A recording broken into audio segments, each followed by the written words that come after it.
This is the Jeff Kai's Auto Sports Desk. Johnson City looks to its youth as the Wildcats look to shock Class B in 2024. The Black Bears reunite two Mustangs, and the Mets celebrate once again at Citi Field. This is the Sports Desk. This preseason playbook is sponsored by CarStar. After finishing up last season, the Johnson City Wildcats are relying on a young roster to help them win in 2024. 12 Sports' Michael Villegas was at practice as they hit the field for this latest edition of our preseason playbooks.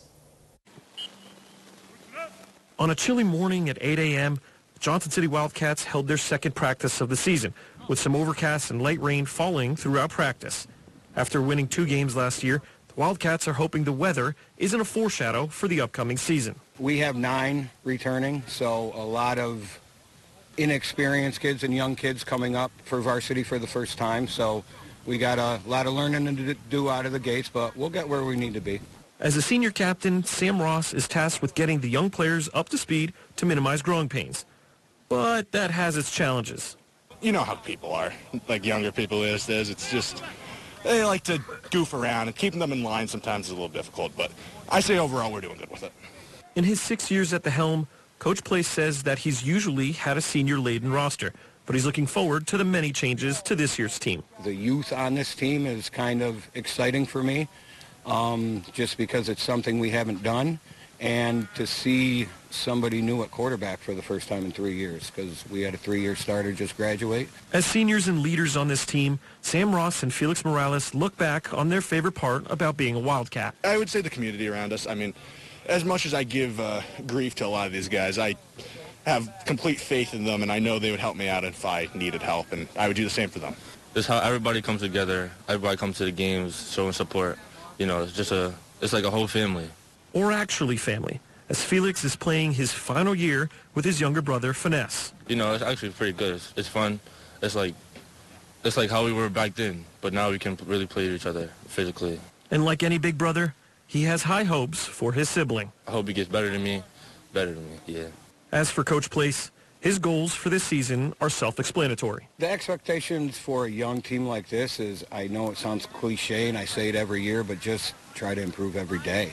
I mean, we have an inexperienced team with not a whole lot of varsity competition. So we just need to continue to grow every day, continue to get better every day, and realize this is a long process and learn from those experiences. Try to figure out if we did something wrong, why we did something wrong, and how we can stop that from happening throughout the season. Johnson City will have the chance to get better on September 13th as they host the Shenango Forks Blue Devils for their season opener. In Broome County, Michael Villegas, 12 Sports. We feel the sting on Thursday as 12 Sports hits the field with the Oneonta Yellow Jackets. Our preseason playbooks continue. Oneonta is looking to shock Class B as well and make a playoff run. Tune in to hear from the Yellow Jackets on Thursday. Rumble Ponies fighting with the Phils again on Wednesday. Binghamton a winner of 2 in a row now and is looking to keep pace with first place Portland and a shot at the second half pennant.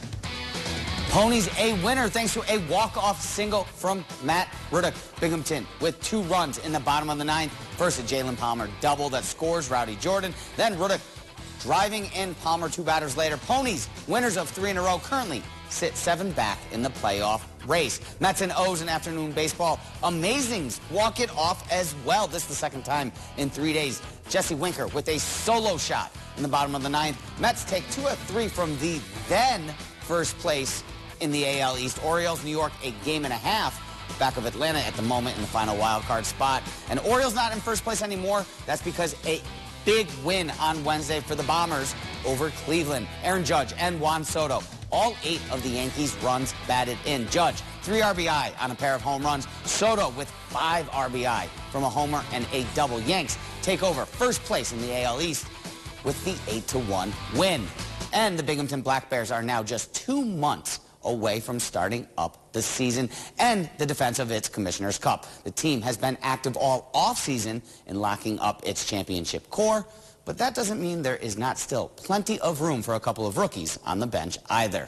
Binghamton announcing on Wednesday the signing of Chris Mott. Mott is a forward and spent 4 years playing college hockey at SUNY Mooresville as a Mustang. Mott recorded 3 straight seasons with 18 goals and 18 assists each. Mott signing with the Black Bears will also reunite him with his teammate from SUNY Morrisville, Cam Clark. The newest Black Bear joins the team as the puck drops on opening night for the Bears in just 52 days from right now. That is it for us right now at the Jeff Kai's Auto Sports Desk. But until we see you again, have a great night.